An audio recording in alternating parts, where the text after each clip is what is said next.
Alright, I know we've been doing a lot of tier list videos, but they're just so fun. Um, so this is the Shrek movie tier list.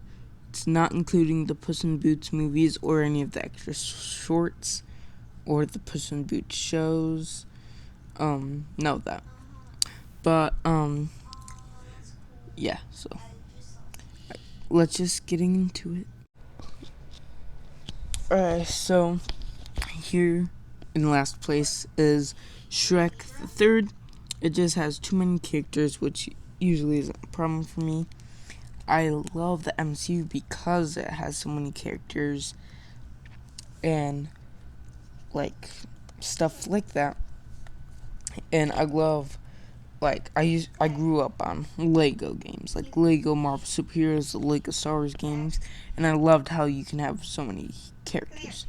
But in this, it's like the characters don't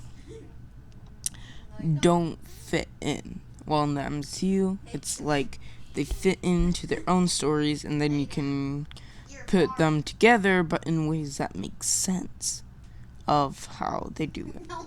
And the villain, they just took the villain from number 2, and I feel like it's okay to have like sequels that have the same villains, just like the villains are more behind the scenes recruiting new people, and the like kind of the main villain, I guess, is a different person, but it's really the other villain from another movie behind the scenes. And I guess that is kind of what they're doing here, but it just does, it's like annoying how they did it, because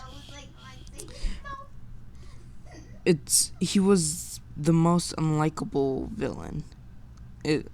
He just wasn't a good villain, and they're bringing him back, which I think was a problem, and this did not redeem him at all. Okay, so third place, here we have Shrek Forever After, the fourth Shrek movie. It wasn't as good as the OG Shrek movie and Shrek 2. But the thing about this one is I love the storyline of how he's in like a weird different dimension storyline or whatever. A different universe where there's a bunch of ogres around in their own village civilization. And I love how they did that. And then you see the fat Puss in Boots, which is pretty cool. We get more in the beginning. We see the kids and stuff. It's just good, just not as good as OG Shrek. And this had its problem too. Like Grumple Staleskin was the villain in this one. Again.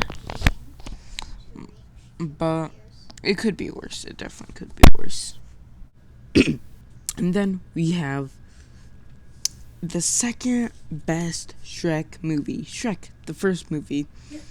It kicks off the Shrek movies in a amazing way. And you see, it's like, okay, so think of it as they took a fairy tale book that's like somebody made, like, I don't know, maybe a few hundred years ago. Probably, I don't know how long ago, but let's just say it was that long ago. And then DreamWorks picks it up and decides, let's make a movie about it.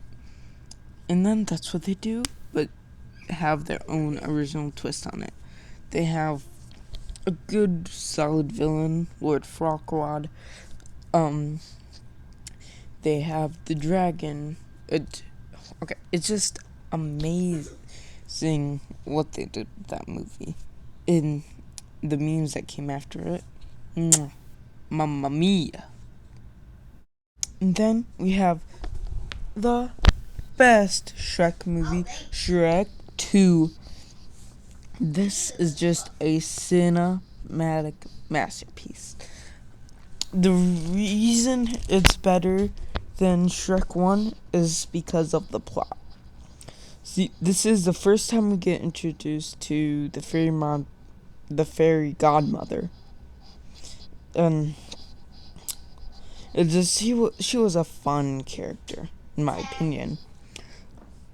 Um, and she was just great. I loved the whole spell act, this whole spell element, and how they did the spell to make them humans for a little while. Honestly, the plot in this was really good, and it's like, yeah, it was just good. There's not much to say about that. It was good. It was also good. It's almost as good as that one Garfield okay, think of Shrek. It's as good as your favorite Garfield comic strip, and that's just a fact. Also, thank you for watching. Remember, this is not the right opinion, just my opinion.